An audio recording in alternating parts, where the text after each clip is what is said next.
Төв Цэнгэлт хүрээлэнгийн үзэгчдийн хэсгийг 1959 онд бүгд найрамдагтад ард улсын барилгачид барьж ашиглалтанд өгч байсан бол 1971 онд монголчууд асрын хэсгийг нь өөрсдөө барьсан байдаг юм а. Харин энэ жилийн баяр наадамд зориулан Төв Цэнгэлт хүрээлэнгийн үзэгчдийн суудлыг шинжилэн төвшүүлэх ажил 70% хийгдэж байна. Үнхор бороо их орсон учраас зүлэг өндөр ургаж хан улдүрийн төвчд үйлдэхин төвөө ажилчид өндөр ургасан зүлгийг гар хадуураар хадаж эхэлжээ. Өндөр ургасан юуг нь хадаад тэгшилж гин гэсэн үг. Яа надад нэг машин мэддэг штэ. ДВ-гээр хадж гин гэсэн үг үстэй. Гар хадуураар бас яаж байгаа. Гар хадуураар гэж одоо тэр машин байхгүй гар хадуураар гэж лээ л дээ. Хизээ хийсэн яг зүлгийг одоо 3-4 он гинэ. Одоо баяр наадмын хатад энэ талбай болдог сэвэлдээ тэгээд хог шороогийн яагаад тэгээд одоо ажиллажлаа. Өнөөдрийн байдлаар Төв Цэнгэлт хүрээлэнгийн үзэгчдийн судал солих ажил хараахан дуусаагүй байна. Нийтдээ 12,000 судал шинээр цуглуулахаас 4,500 бэлэн болжээ.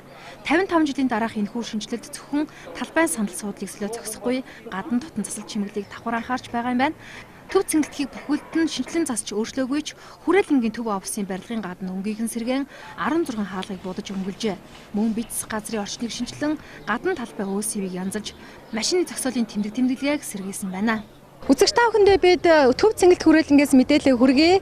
За тэгэхээр эх 7 хоногт Монгол зон дэлхийд ганцхан наадам, баяр наадам Динж хотод наадах гэж байна. Тэгэхээр Төв Цэнгэлт хүрээлэнгийн засвар шинжилэл, за тэр дундаа одоо нээлтийн үйл ажиллагаанд зориулсан бэлтгэл ажил хэрхэн хангагдаж байгаа талаарх мэдээллийг та бүхэндээ хүргэе. За тэгэхээр энэ удаагийн баяр наадмыг онцлогтой яагаад гэвэл иргэд одоо яг энэ Төв Цэнгэлттэй суугаад баяр наадмаа үзэхдээ хуучин бол модон сандал дээр суугаад бас тог тухмуутай байсан. А одоо энэ удаад бол цэнхэр ногоон шар улаан гэсэн ийм өнгийн тохилог ийм саналуудыг суйрлуулж байгаа. За яг энэ ажил бол одоо эд өрнөж байна.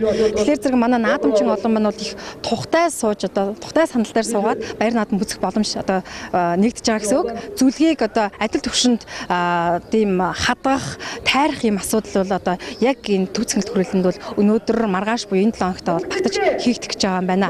За урдаас хайлын тоглолтын тухайд бол миний ард харж байна одоо яг бие биелгээ буюу залуучууд маань хэрхэн бэлтгэлээ хангаж байна. За яг энэ удаагийн нээлтэн зорилт Нодингийн одоо Булсын баяр наадамд бол 99 бие билээч одоо бие биелгээг үзүүлж байсан бол энэ удаагийн баяр наадмын нээлтэнд үзэгч түмнээ баясгаар наадамчин олноо баясгаар бол 50 одоо ийм бие билээч бэлтгэлээ хангаад байгаагаа бол хэлж байгаа юм. Ингээд баяр наадам тэр дундаа Төв Цэнгэлт хүрээлэнгийн засвар үйлчилгээ нээлтийн үйл ажиллагаанд зориулсан ажил хэрхэн хийгдэж байгаа талаар мэдээлэл та бүхэнд өргөжлүүлээд хүргэж байна.